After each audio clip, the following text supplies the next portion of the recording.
A little live up there. Yep. Oh, I think we're live, gentlemen, at least on this Monday. And I believe this is number 22. Let's make sure. Yeah, we've done 21 of these. Happens to be the 25th. Is that right? Is that the date? 26. 26. I'm one day off. And that's of July 2021, Series 1, Episode 22 of the podcast we call the SBAU Astro Hour. I'm Baron Ron Herron. Happy to have my buddies on screen. We'll talk to them. We'll introduce them in a minute here. It's a weekly podcast for the Santa Barbara Astronomical Unit, which can be found at www.sbau.org.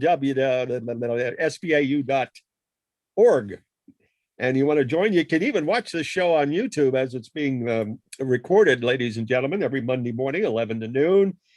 Well, we're streaming live. We've got headlines about new stuff being found on Mars, or at least deep in Mars. We're going to look inside the red planet today. The Delta Aquariid meteor shower is later in the week. We got two asteroids in two different parts of the news. We'll try to get them together. One's 12 Victoria. The other is asteroid Vesta. We have Mars, Jupiter, Neptune, Venus, and the moon filling up again this week in the night sky. And as far as I'm concerned, we don't need to talk about the battling billionaires, Bezos and Branson, but they did their thing. They made it into space. I understand about halfway up Grissom and Alan Shepard's first Mercury flights. They were past 100 miles. I guess they went up. We'll find out from the gentleman here about the ionosphere. Let's meet the Brain Trust of Santa Barbara's longtime astronomy club, which is still around and misses people. Some of our friends we want to see again, Art Harris, who's our equipment manager, Edgar Ocampo and Tessa Flanagan and her male friend Duffy Kennedy come to a lot of our meetings. We got the two instructors of astronomy up at City College, proudly as members, Aaron O'Connor and Sean Kelly, and Martin. I made him a lady. Martin and Janet Meza. Hope they're doing okay. And don't forget Ruben. Oh, yeah, Ruben Gutierrez. Yeah. And of course, Tim Crawford. I'm still going to write down his wife's name. Is he married? Tim, listen. Karen. Her name is his wife's name? Karen. Yes. Karen. Oh, Aaron. Okay, I'm going to write that down. Karen. Karen. She's a Karen. That's a bad word these days for some lady. Maybe you heard that's an Karens. unfortunate thing. Yeah, she's not that kind, though. Let's meet the Brain Trust, SBAU, for our podcast. Ladies and gentlemen, the president and his fourth season, Jerry Wilson. Good morning, sir. Good morning. How's your wife, Pat? Great. Everybody's fine. All right. Our incredible outreach coordinator, who's doing some outreach. In fact, this is an outreach. There's ChuckMcP. Chuck. Hello. Had a couple of beach meetings, one at the campground up at Kachuma, the other at Carpinteria Beach, and showed them some slides and whatnot. And that's about it for outdoors, right? These days? It's pretty quiet, yeah. Nothing planned, no. Let's meet Tom Totten up in my left corner here, who's an awesome webmaster and runs the show. And Tom, couldn't do it without you. Wife, Suzanne. Chuck's wife is also Pat. And she is our merchandise manager. I hope they're all tuned into us. Let's meet our incredible newsletter editor, Tom Whittemore. Tom. Morning. Hi, everybody. Bottom screen there, former Westmont College science instructor. A lot of students miss him. And there's the man that got in early with us, a longtime active member, president of the Santa Barbara Theater Organ Society, Bruce Murdoch. Bruce, good morning. Oh, how are you? Nice of you to fix all the problems. We're getting all the kinks ironed out. Everything's going to work perfect this week. And don't jinx it. Don't jinx it. You don't think what? There'll always be something, won't there? All right. Tom, did you get my input for the newsletter? Yeah, thanks a lot, Jerry. It's really nice. Thank you. Yeah, I'm putting the newsletter together right now. Okay. Actually, that's right, for August. So I just got the one for July, and the months are going by a little fast, gentlemen. They are. You can't share it with us early, Mr. President? Whatever you told him? I think I did already. It's either in this session's talking points or last week's. Okay. Well, I wanted to mention one thing that is, if I can find it here, and look at my notes. They're just. Oh, yeah, it's about Mars interior. Oh, yeah. Mars quakes. Yeah. We want to go there, but I wanted to mention there's something from And I won't be able to find it because it's too, well, let's go to the Mars interior. Is it liquid inside Mars? Have they found that out? That's what they say. Wow, it's a big dry planet. Well, Even it's The the, thing that liquid confuses water. me is It's not liquid water, Ron. confuses me is there's no magma swirling in there that creates a magnetic field, even though it's got a liquid iron core. well, it's about 4,000, it's about a half our diameter, isn't it? Yep. And And 1/10 half mass. its diameter or half its radius, I guess, is iron and nickel liquid Mhm. in molten Yep. form.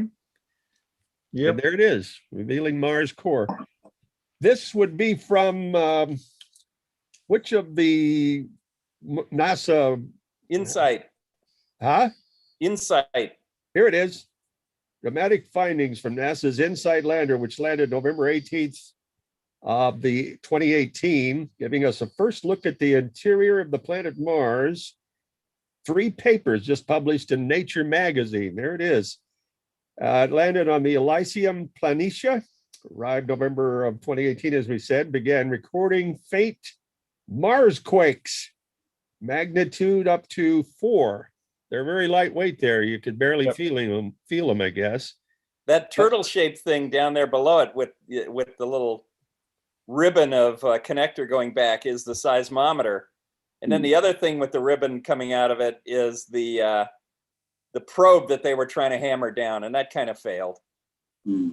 Okay, now this involves what's called P and S waves, which are seismic waves. And am I correct in assuming what seismic waves are a sort of sound wave? They go to the speed of sound mostly?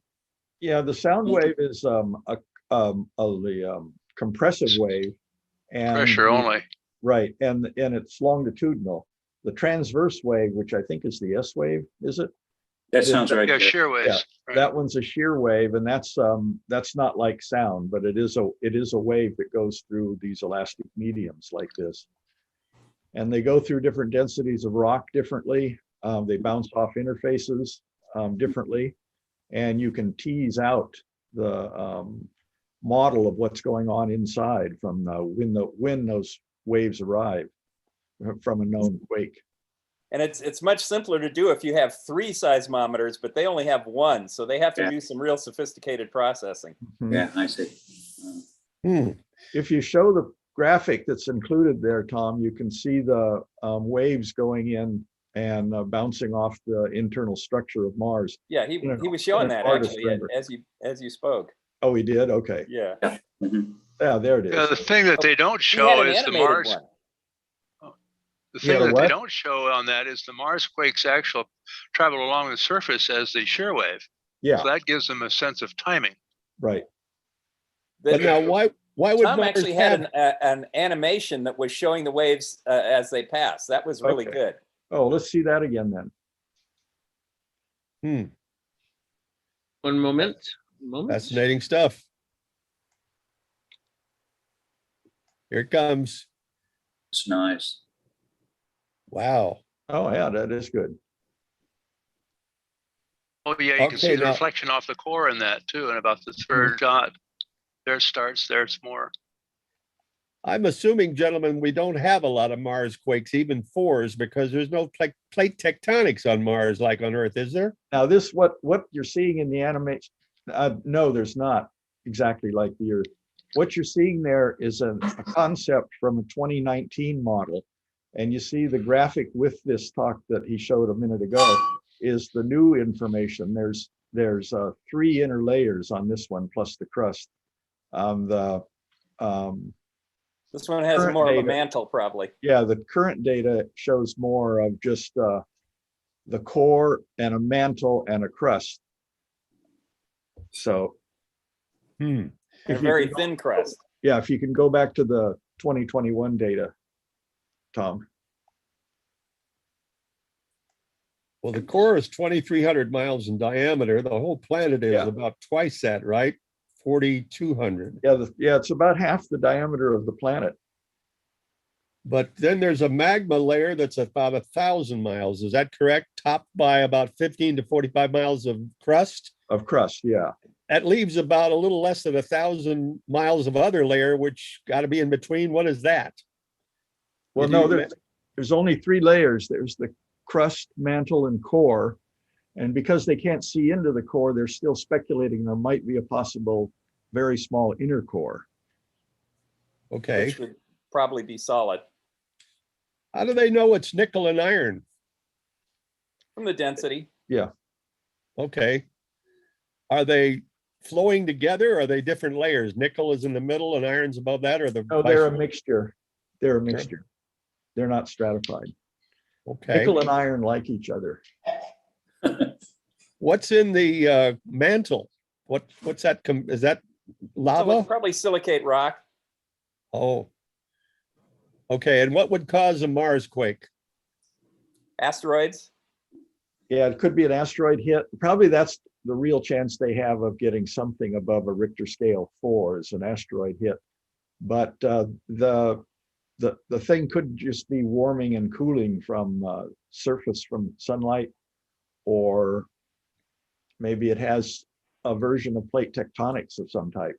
Well, isn't Mars shrinking as it's cooling off or something? It's shrinking and that Yeah, causes cracks. yeah, Yeah, it's contracting and you can get a slip. yeah. That's what I was sort of referring to as maybe a plate tectonics thing, was motion of the structures inside. Hmm. Well, We've got a long way to go on this. This is just the first interesting data. Up till now, it's been speculative models of what was inside. all right, I'm And not they had a big totally- surprise with Jupiter's interior too from Juno. So we're really finding out a lot about Yeah. that we didn't know much about the interiors. Well, I had heard that the interior was solidified hydrogen, and now No, that's it's Ron. That's It's at the called core. metallic. It's called What? metallic hydrogen. It's not solidified. It means it conducts electricity. so it's still in a molten form, but way down Yeah. in the deep recesses of Jupiter. Well, the pressure is so high that it's pushing the gas into a liquid, into a solid.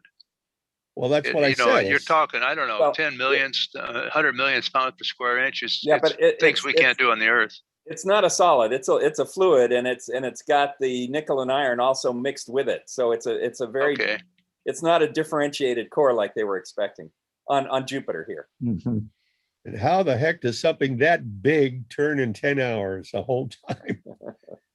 Just It got a freaking big amazing. push sometimes in its past. Okay, Mr. McPartland or Mr. President, you're going to need to explain these S and P waves, because I got down the P waves go through everything: solid, liquid, gas. S waves only go through solids, and I got lost there. What are they? Why does that happen? And how do we use them? What's the seismology or a seismograph send out? Both of them or just one? No, the, Well, go The ahead. seismograph reads both. It doesn't send them out. It Oh, it It reads doesn't doesn't. send out anything. Yeah. Okay, so this thing on Mars with the lander, the rover, it only receives Yes. It just and- listens. 3 types of waves. 3 now. There a Mhm. third beyond P and S? Wonder what those letters stand for. Does anybody know? No, Primary, wave. secondary, primary, secondary. yeah, okay, that makes Thunder. sense. Okay, so And then there's a S-wave. surface wave is that third type, and we're not seeing Mhm, those on that's Mars. right. Yeah. That's right. oh, surface perhaps. Okay. Yeah, that's an evanescent wave. It travels along the interface. And we're talking about the Earth as well, right? The same waves Oh, here. yeah, oh, yeah. That's how we know the interior. Wow. Yeah, earthquakes on Earth, they can get very large, and then a half mile away, they're not very big at all. The earthquake we had here, August 13th, 1978, which I think was a Richter 5.9. At my house, it had a lot of horizontal acceleration. We had a big stone fireplace. My wife had all kinds of stuff up above the fireplace. It threw that out and missed the stone fireplace and landed on the rug. It didn't break. Good Um, luck. But down at the university, 4,800 feet away from where I am, Mhm. there was 1.5 G's vertical acceleration, and there was a lot of damage. So that's where the P wave and the S wave were in phase. And where they're in antiphase, you get a node and you get very little motion. I've They're got an also- interesting, they're also- interesting story about the Northridge. And Jerry, you probably experienced the Northridge quake. When was that? 1994, January 1994. We were down here visiting Morning's mom, and the quake had already happened early in the morning. I think it's like 4:30 or so in the morning. And what I remember watching was basically live coverage around Northridge. Okay, and I could see the seismometer, go up and down, and then sometime later, our chandelier in the living room, okay, would go.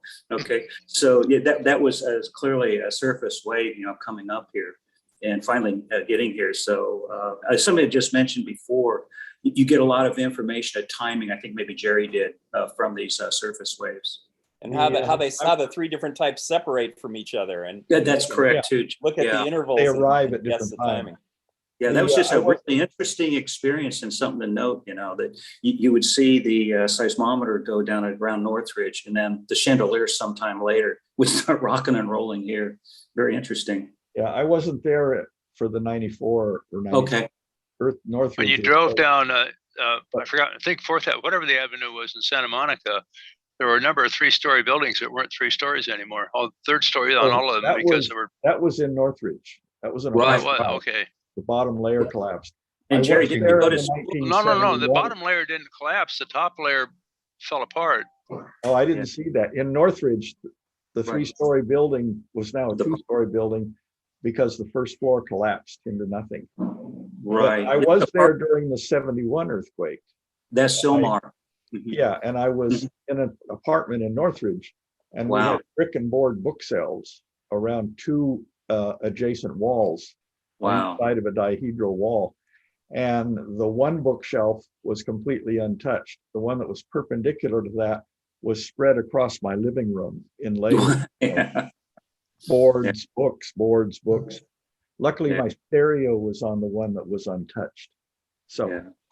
Yeah, another just a little follow-up here was during the 89 earthquake up in the Bay Area. I lived in Palo Alto, and that was a 6.9. That's a big guy.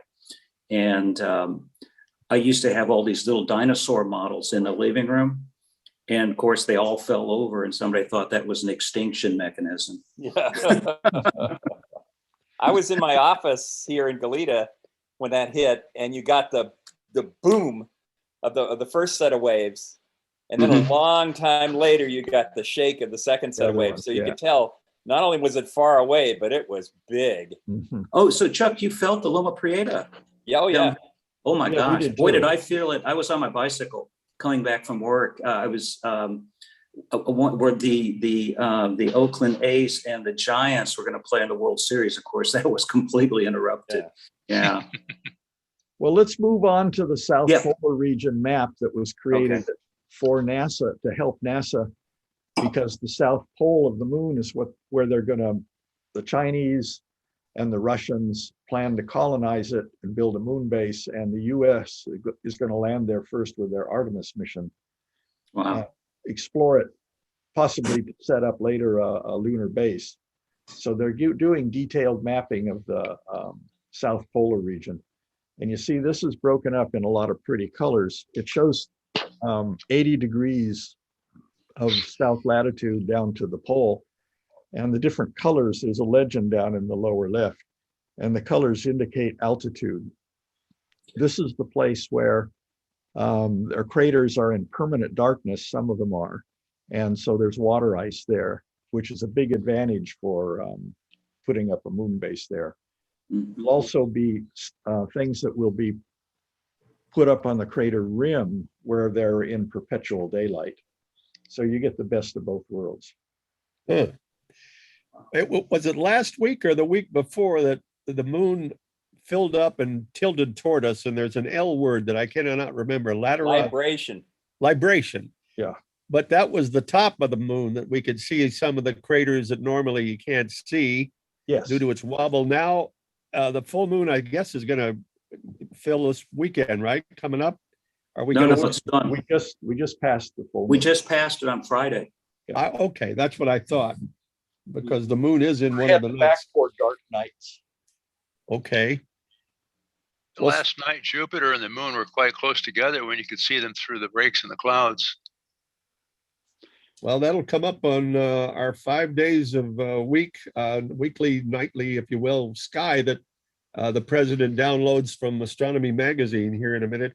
I just wanted to pass this on because this was on our Facebook page. Not sure how important it is, but as long as we're talking about the moon, assisting NASA and the lunar community, maybe this is the story. LPI, which stands for what, Chuck? Lunar and Planetary Institute. Okay, well, I had them confused with the local Las Cumbres. Is that what we're looking at? That picture a second ago is Yes. the online atlas? Yeah, the very colorful thing. Okay. I thought they were in Arizona, but it turns out they're in Texas. Okay. Okay. Do they have telescopes around the world like our Las Cumbres? No. No. They don't. Yeah. So Chuck, the one in Tucson at the university is LPL, Lunar and Planetary Laboratory. Okay. Okay, different one, yeah. Okay. We call them the Looney Labs. Looney Labs. Well, is there going to be a race to get up there, and then whoever plants a flag owns what, that crater or that part? Or how did you think we'd all Well, get the to- U.S. has already landed first on the moon and declared the moon is property of everybody. It's not national. So, but, you know, of course, no one has to respect that. It's all just the honor system. So, Okay, anyway. yeah. yeah. Incidentally, Tom Totten, how do you get to our Facebook page? You just Google You it? go to our website and you click on Facebook. Oh, okay. That'll do it. And Ruben keeps Fantastic. that up. Shall we look at the night sky? That's Some of this is overlapping. So as I believe Mr. Murdoch told us here, the moon, let's see, some of this stuff is happening this morning. Cygnus the Swan, there it is.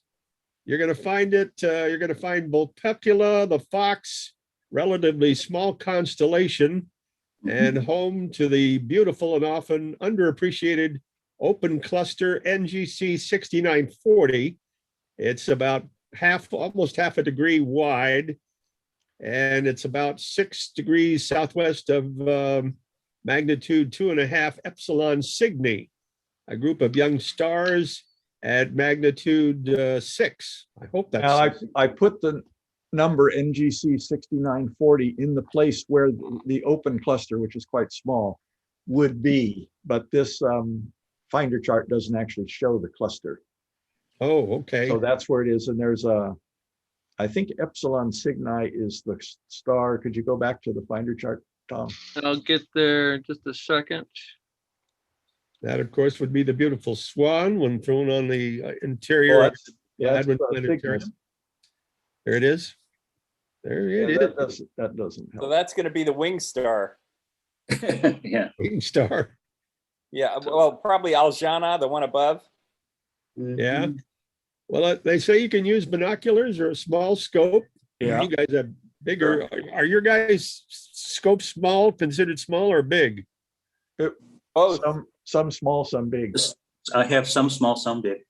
Big would be inside an observatory, of course. Well, big would be somewhere around, I think, 12 inches or 20 inches, 12 to 20. Oh, I see. Okay. Right. Small is The around. moon should be okay. It's shrinking. It's on the waning side. Also look for Alberio, Mhm. a Oh, that's pretty, yeah. third magnitude star that is Cygnus the Swan's head and beak. To the naked eye, it's a single point. It's easy to split the stunning, Mhm. let's see, what is the word I There you wrote? It's a contrast. One's bright blue and the other is yellow orange. Mhm. Double This shows them star. both as kind of white, but yeah, they are a brilliant blue and orange or red. They're nice. That makes people Oh. go ooh and ah when you bring it up Yeah. in your scope. Gold and blue. So this is Yeah, the best night.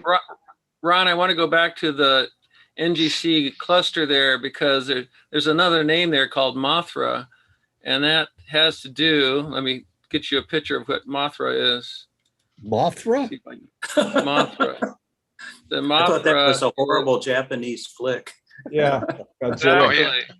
So here's Mothra over the city. Well, also Godzilla's coming out of Tokyo Bay. Wants to go to the Olympics. Oh, there's Mothra. Okay.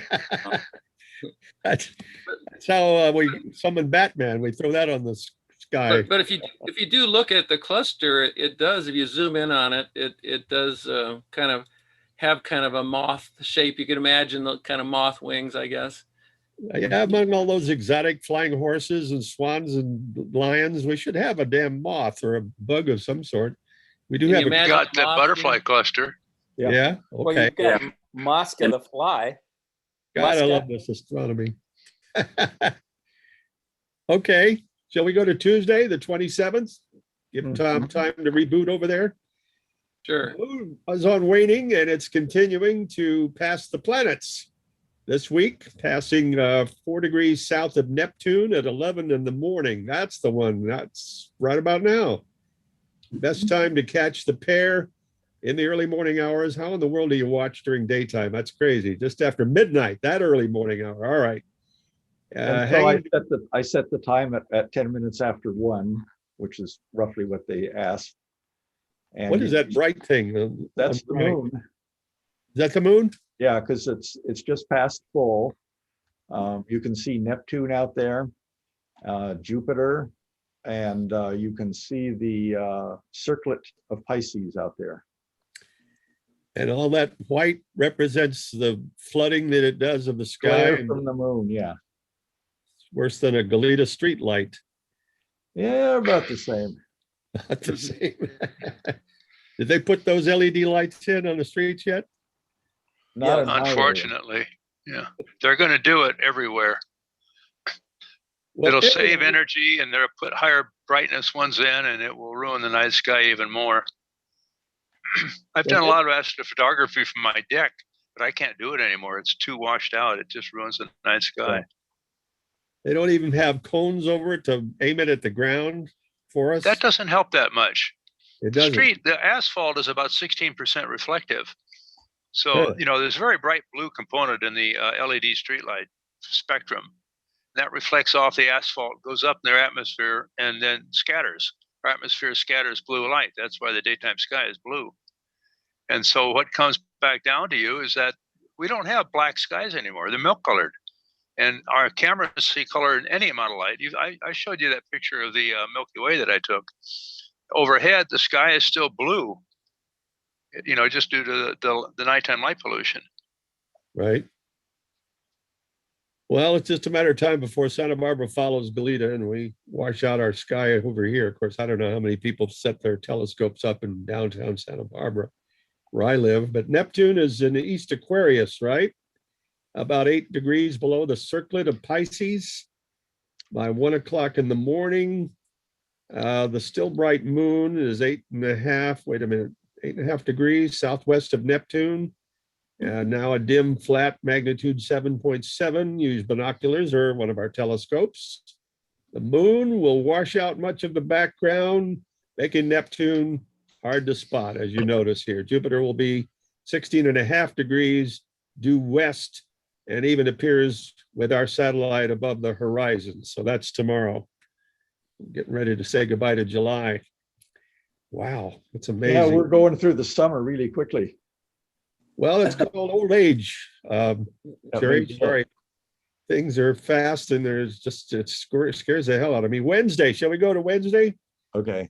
By sunset on Wednesday, the 28th of this week, ladies and gentlemen, constellation Virgo the Maiden, one of my favorites, just above the horizon, playing best to asteroid, playing host to asteroid Vesta, one of the 2 asteroids that are in the news this week. And that's less than 1 degree. Is that right? Or no, I'm not sure if that's, I think that's the minute arcs or arc minute or no, arc seconds southeast of M61, a spiral galaxy. That's really close, isn't it? Yep. Probably Okay. the same field of view. This is a picture like at the bottom, west southwest, just after sunset. The sun is just set. It's 8:30 local time here. On the 27th, which I think should be the 28th, but it's going to be roughly the same the next night. Well, And that's 1 degree, Ron. So it's actually not oh, it's a for degree Vesta and sign? M61. Oh, Okay, I made my little circle look like a couple of quote marks. Sorry about that. This would be the spiral galaxy known as M61, Messier 61, in a section of the Virgo cluster. and the rest of the Virgo cluster is all those M numbers up above it a little bit. Those are all other galaxies. Nothing really, nothing go ahead. changes with those M's. They don't move except around the Earth as we turn. Vesta is at magnitude 7.4, while M61 is a fainter 9.7. Higher the number, the fainter, I guess. Vesta's 326 miles in diameter. Is it a globe? Is it a small? No, it's walnut shaped. Yeah, Okay, we it's have a real good close-up pictures of it from the, I forget the name of the satellite now. 240 million miles away. Galaxy. Yeah. New Dawn, I think. What? Was it the Dawn satellite, New Dawn? Or? Yeah. Yeah, Dawn. Four Good memory. Vesta. Are there 3 other Vestas? Why No. do- It's the 4th asteroid that was discovered, Ron. Oh, is that what it means? 1 Ceres, 2 Pallas, 3 Vesta, or 4 And Vesta. 12 Victoria. Juno is in there.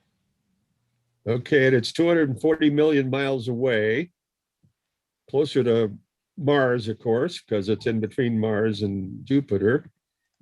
And Galaxy M61 is a twin of ours, right? It's about the same size, 100,000 light years across, I think. In the neighborhood, anyway. Or did our diameter increase? I think I read that they think it's bigger. We're Yeah. bigger. Who knows?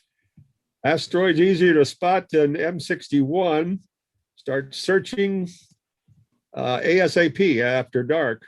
Virgo will be setting at sunset, and by midnight, it'll all be over. Vesta continues southeast. Next would be or near NGC 4454. If you know that region of the sky really well in your telescope, then you can spot the asteroid as the interloper. But if you don't, then you need to look at it for a very long time and see what moves, or come back a few hours later after watching an old movie on TV and see what moves. That's how you spot the asteroid. Well, now, earlier in the hour, gentlemen, you mentioned that that's how we get Mars quakes. An asteroid occasionally hits Mars surface. Has that happened during the time we've had rovers there? Have we ever logged a quake and Yes. seen one of these suckers come in? Yes, some of these quakes have been from small impacts, and they've also imaged new craters that have showed up since the orbiters arrived. Right. Well, if it can happen there, it can happen here. Thank We have an God. atmosphere. It happens more often there, I think. But here, they burn up and become meteorites if they're not terribly big. Well, Well, they become yeah. meteorites when they hit there too, but Yeah. go ahead, Chuck. Yeah, I was going to say it's a meteorite when it hits. Yeah, when it hits the ground. Yeah. Yeah, if it survives. But as Chuck points out, there's less atmosphere there, so there's more chance of it reaching the ground. Look at that sky. Are we looking at Virgo the Maiden? Yes. Yes, And Leo. Mhm. down to the right and down a little bit. Mars is in Leo's front paws. What does Yeah. Virgo the Maiden look like as a giant drawing or cartoon? Does anybody know? Is it Everybody's got a different version. I don't, a young If you go waif? to Stellarium, she's a very voluptuous woman. Ceres, Okay. the goddess of agriculture, and Spike is a spike of wheat she's holding in her hand, usually. Right, right. Oh, yeah. Okay. Yeah, that's what Stellarium shows. Okay, Virgo means virgin? They're- Yes. Mhm. Okay. Fascinating stuff, Tom Totten. Thank you. Let's go to Thursday, gentlemen. 429 as we eat up the rest of the month almost. Mars passes 0.7 degrees, not degree, yeah, almost a degree north of Regulus, the heart of the Leo the Lion, at 9 o'clock in the morning. So why are we even talking about it? But well, why- there's other things to come later. But if you go back to the chart that we were just looking at, you can see Mars near Regulus. Yeah, There's Mars down there, and Regulus is the star. yeah. It's really tough to see now yeah, after the sun goes down. Venus was very, very, very bright last night. So Was it? Still fun. Yeah, this chart that Tom is showing is much better than the one that's in the write-up from Astronomy Magazine. They always do these really horrible star charts. I'll take that as a hint. So we're I still put looking that in there because it shows the different times as they move by instead of one Yeah. frozen in Yeah. space. Yeah. So I guess I could translate these lines to the other star chart. You could, yeah. A lot of the planetarium programs let you do a sequence of positions. And Yeah. they'll do a line between them. Okay. Hmm. But I like it has the names of the stars on it. Anyway, Algebra, yeah. Mhm. Adhathara, Akubans. I keep hoping we're going to get in a region where we can use one of my favorite stars, Zubanel, Janubi. Canubi. Yeah, that's it. Zubanel. Mhm. Yeah, one of the claws. All right, Chuck. Yes. Yeah, that won't be found now till next spring, I guess. Mhm. What part of Leo is Regulus? Does anybody know? It's the heart. It's the big Oh. white star out in front. Oh, it really is literally Yeah. the heart. That's what This it says. drawing that this star program has, I'd like the other one better. It shows the Regulus is the crux of the front of the animal instead of this dimmer star up above Mars. And Yeah. then the head's a big arc. Right. And it comes from the Latin meaning little king. And I think, if I'm right, Copernicus actually coined that one. Does that sound right, Chuck? Sounds good to me. Okay. Yay, Verelli. Now, Just- the bottom of this so- picture shows a circular. Is that because it's like a fisheye lens? It's Yeah, right. Yes. It's zoomed Okay. out. Gotcha. Yeah, I can make it flat if you want, but then it doesn't work as No, well. that's all right. We know that's the horizon, the dark part. It's Yeah. curved. Okay. Let's find out more about it. It's a bit fainter. Let's see. We're talking northeast of Regulus. Mars is Mhm. faint, fainter than the star. It's a ruddy glow of whatever, red perhaps, but Yeah. the star is Mhm. blue. 9.5 degrees east of the pair is Venus, blazing away at minus 3.9. Very bright. Mhm. Some reason they go in reverse. The lower the number, the brighter. Starting out July, let's see, with west of Mars. Now it's pulled ahead of it. Venus is 83% lit. What does that mean? The On phase. this- It's on the other side of the sun. Yeah, it's a gibbous phase. Like Mhm. when the moon is past first quarter, it's not half, it's more than half lit. The I shadow got is a crescent shadow. Okay, but Mars is over here on our side. No, Oh, That's Mars over is there with over there Venus. too. Okay. But it's a superior planet to us, so it's full. Mhm. Oh, okay. Mars is 4 arc seconds across. Boy, that's not very big at all. No, it's No, very small. small. The biggest it ever gets is about 25 seconds of an arc, and then you can see a lot of detail on it and take good images. And yet people want to go there and stay there. Some do. Well, they want to get a Oh, radiation shower. I saw a cute joke on Facebook. It said that what if UFOs are just alien billionaires? yeah. Good. And something like 140,000 people signed a petition for Bezos to stay in space. Well, Yeah, Jerry's of course, Jerry, you know what the unit of measurement for the atmosphere of Mars is known as, don't you? here it What? comes. Here it comes, Mars bars. Mars bars. Well, that Okay, brings up- nerd humor. yeah. My favorite cartoon that was forwarded from Jerry Wilson's home. Hey, Orion, you got a package at the door. Orion goes to the door. Oh, my new belt. Takes it out of the box. Not as good as I expected. Those only 3 stars. That's a great one. Well, there was one other one, and I can't find it in all my notes. Oh, here it is. Oh, I love this. There's a new movement. We're all subscribers to this. You matter. By golly, unless you multiply yourself by Einstein's speed of light squared, then you energy. Right. So we go to Friday. The South Delta Aquariid meteor shower is back. It hasn't really left, has it? We bring it up every week. Well, it's a longer shower, but no, It this is. is It's the going to first last a time- couple months till late August. I think this one is first time I mentioned this one.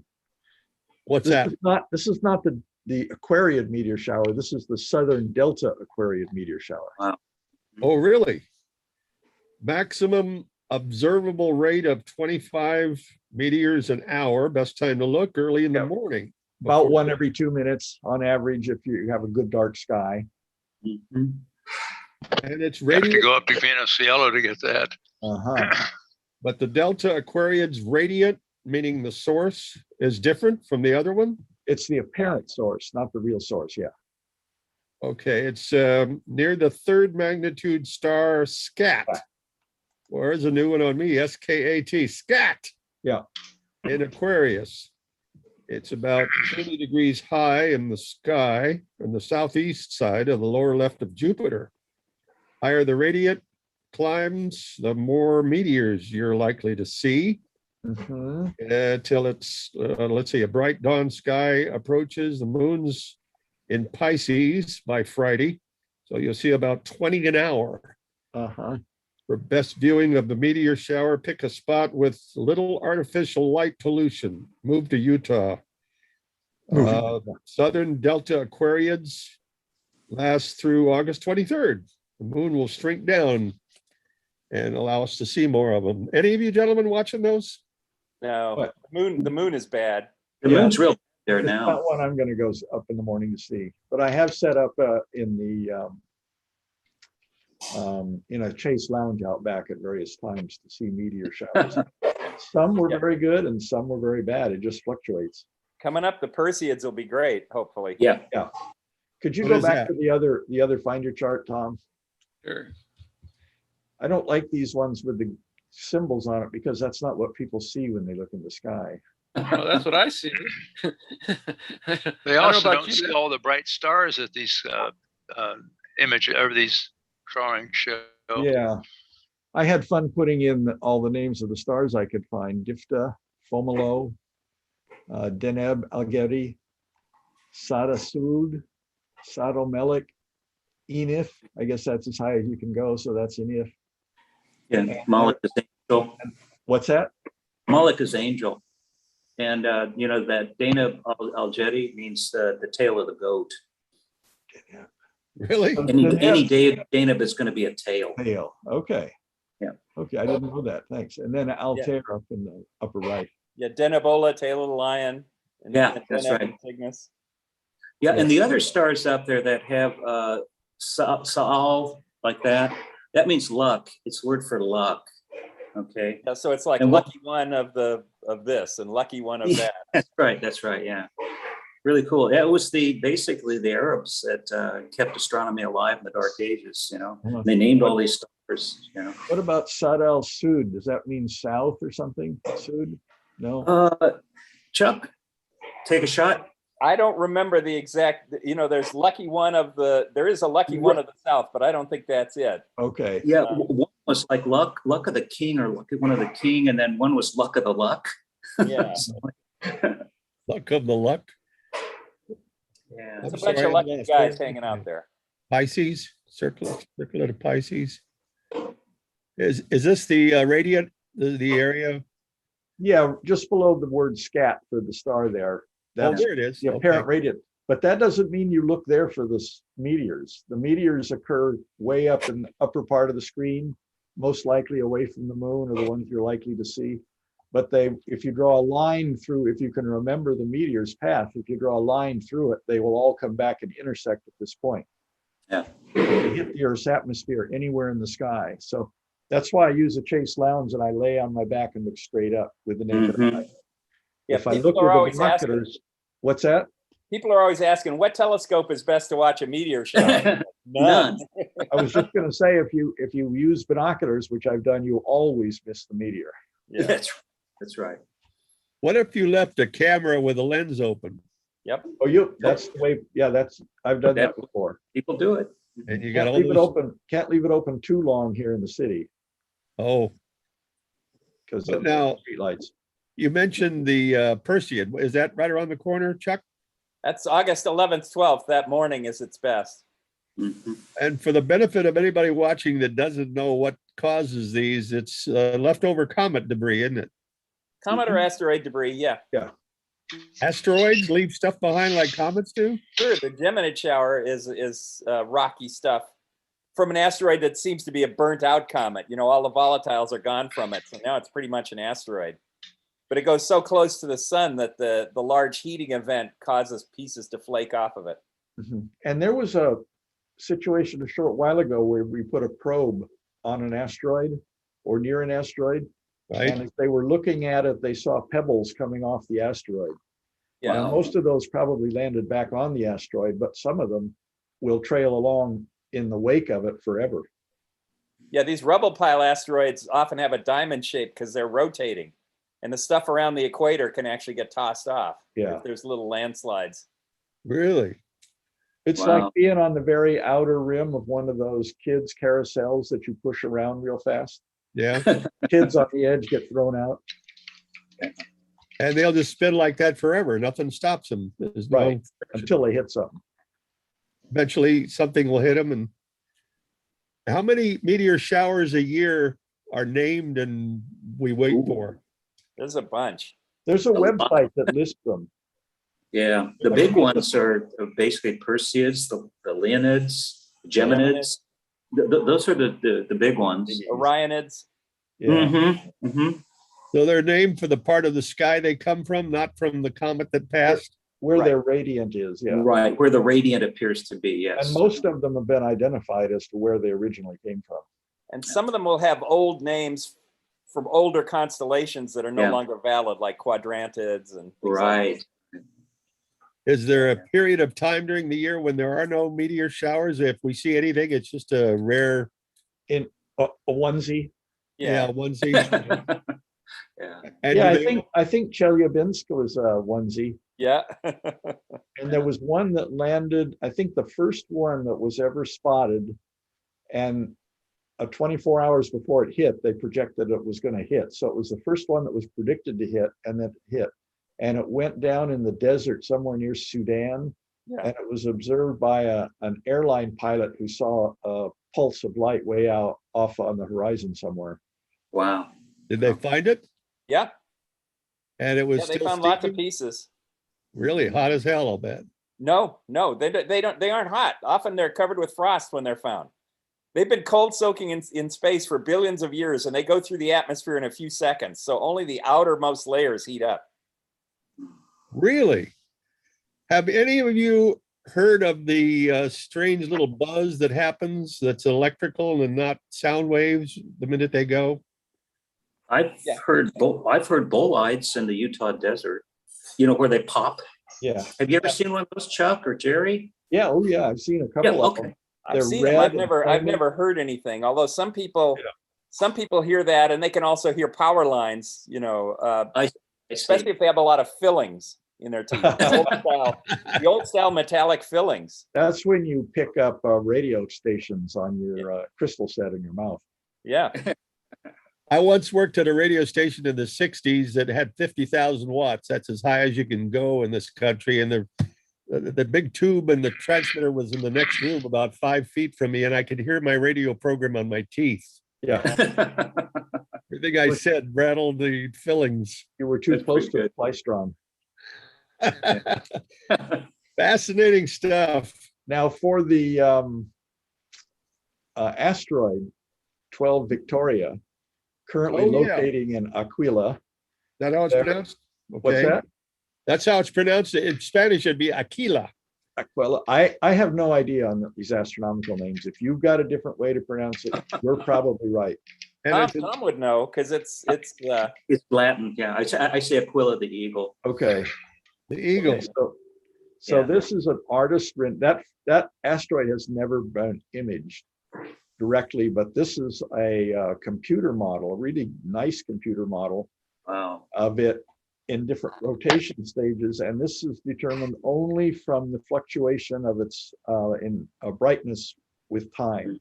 Very small fluctuations, you can figure out where the facets are, and so over a period of time you can fit that data to give you things like this. And this is probably fairly accurate. There'll be a lot of detail differences, but it's a good representation, I think. I'd like to see that one if it's ever pictured by the technique that Chuck uses for with occultations. Yeah, I don't know if this one's ever been occulted, Yeah. but this database has a fun name. It's called Dammit. Yeah. DAMIT. Well, if you want to know some background on it, it's named after both Queen Victoria and the Roman goddess of victory. And I assume it's the 12th rock found because it's called 12 Victoria. That would be right. Okay, and it's here's what I don't understand. You're going to need to explain opposition. What does that mean? It's in opposition. When it rises as the sun sets, it's opposite the sun in the sky. Oh, It's okay. an apparent thing relative to the Earth. Yeah.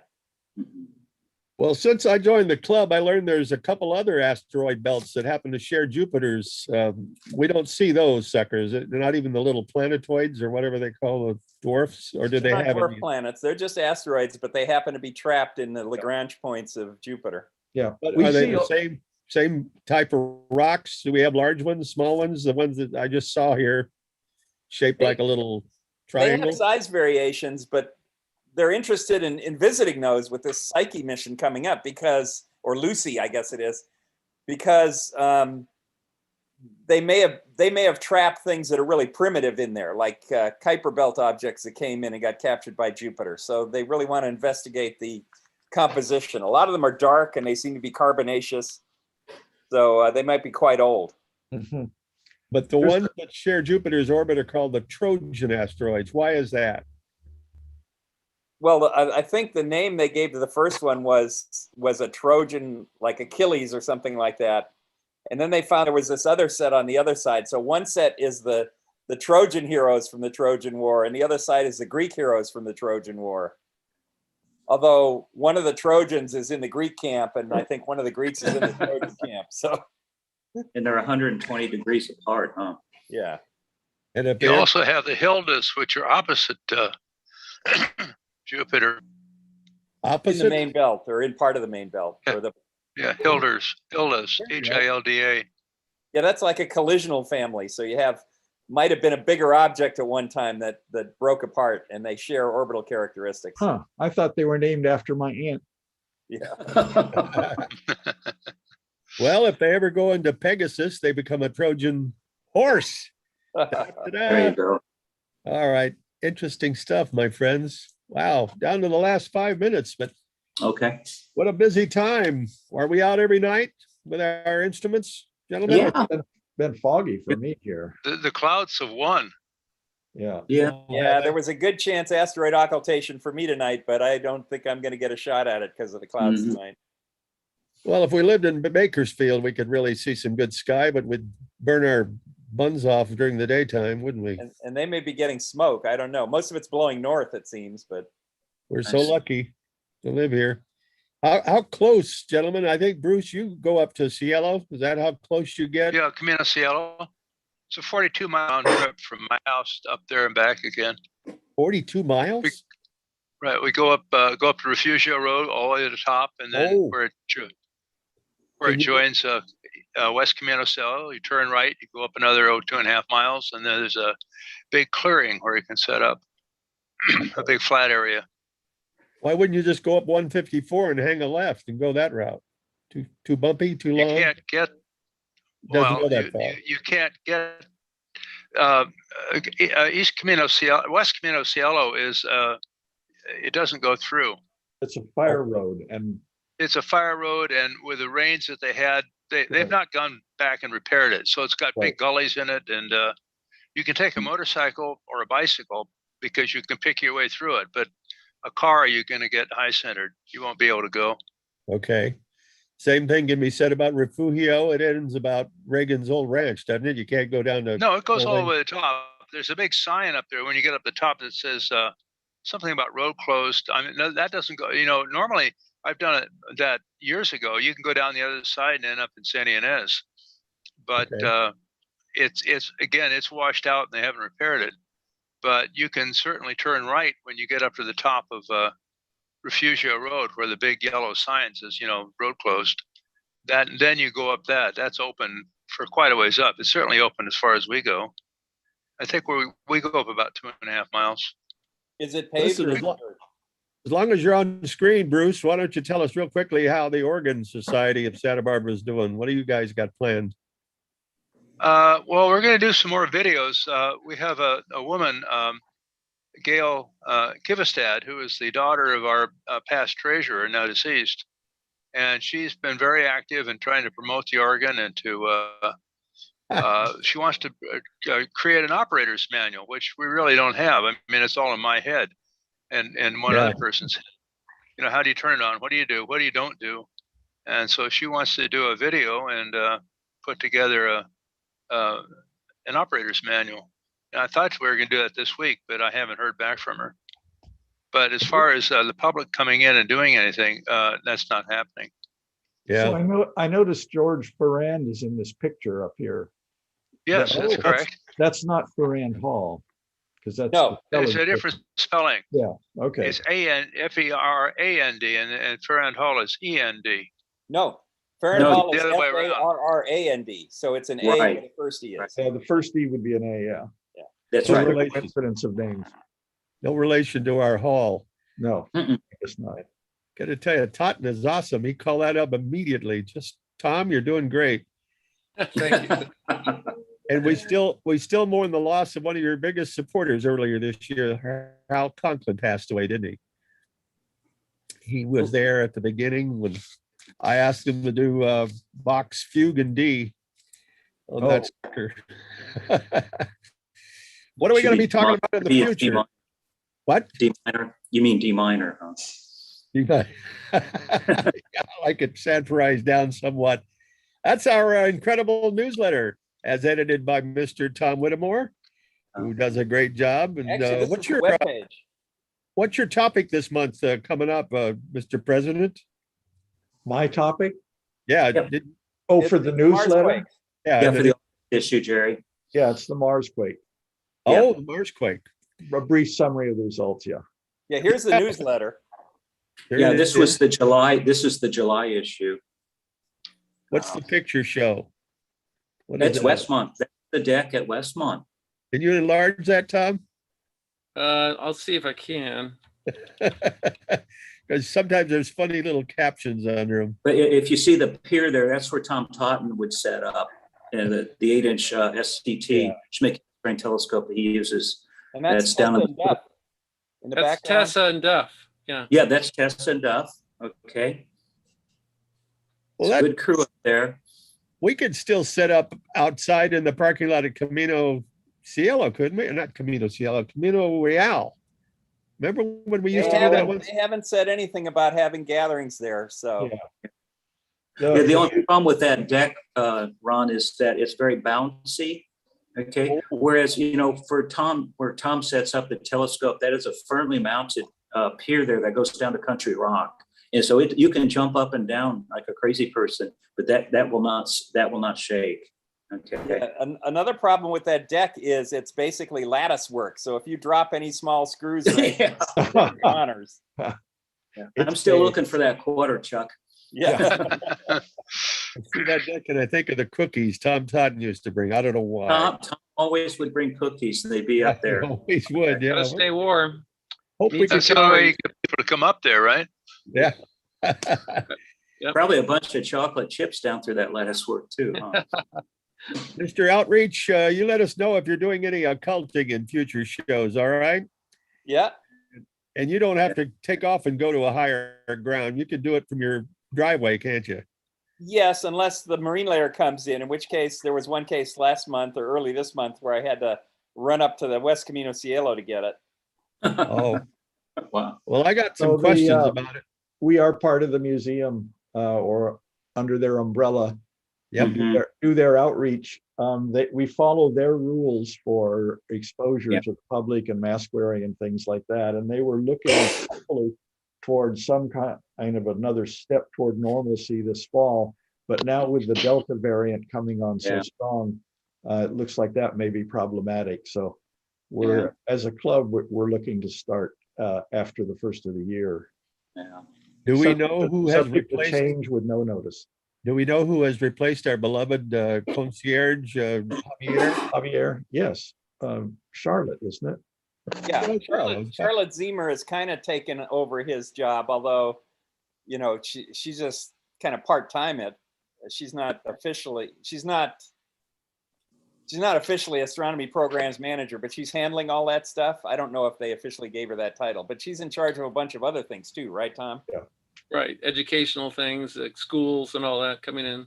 Yeah. You won't get his office right next door to where we hold our board meetings. His office got cleared out, and they're putting in 3 UCSB graduate students in there for something, for anthropology or something. Oh, Wow. So we have been in communication with the museum, and they are, as Chuck has pointed out before, they do have a limit of how many people they can have on site. yeah. We're probably going to give up Broder Hall forever. And then we might go to a Zoom meeting for the pizza meeting. So that For our planning meetings. yeah, that room is part of Javier's office and has been taken over. So, but we'll Actually, deal with that room isn't part of his office. Like his office is that little tiny bit that's tacked onto the end of it. behind. So Yeah. it's going to be really chummy. 3 students in there. Well, they might have stand-up desk. You know, that was a fad for a while. But anyway, we have yet to. We'll work out details. The museum still is very interested in making us a. What do they say? A high Partner. Regular. They're supporting, continuing their generous support. Well, Fleischman will be a little. Fleischman Auditorium is a little large. I could see us meeting in that little house where Tim Crawford runs his telescope workshop. That's Across the creek road. That's Broder, and they're doing That's work on Broder. it, I think. Yeah. Yeah. Yeah, well, That's the Broder, bridge, isn't the bridge in disrepair? They need to repair the bridge. So I'm not sure what's going on there. No, I don't think we need the workshop there anymore because we've got so many people coming to the workshops via Zoom that could not make it by car, and we don't want to just cut them off. Right. So I think sticking to it by Zoom, I think is most likely, not 100%, but most likely what we'll do. Okay, well, that would bring up a good time right now as we get ready to close to talk about that. Tom, that's tomorrow night. Do you run that? Yes, we'll get that going. Jerry's there and Tim Crawford. And by the way, Tim Crawford just tuned in. He says, sorry, I was on the road, here late, but here. He left a message on the YouTube chat thing. So there's 3 people watching the YouTube right now. So we have an audience of 3 and Tim showed up late. So that's how big YouTube gets during our show. It's sprinkling at his house. Well, they'll watch after the fact. Tim, don't let it happen again. All right. Stay at home. Gentlemen, this has been awesome. We learned a lot. Thank you very much. We'll talk about it. Give it a night-by-night shot a week from today. And we can go over, I just learned, which we have. Thank you very much on behalf of Santa Barbara Astronomical Unit, SBAU's podcast. I call it a vlog or a video log. Thank you, Tom, both Toms, and Thank Chuck, you, Ron. and President Jerry. And you too, Bruce. We'll see you next week. All right. Gotcha, Thanks, ladies. Mama.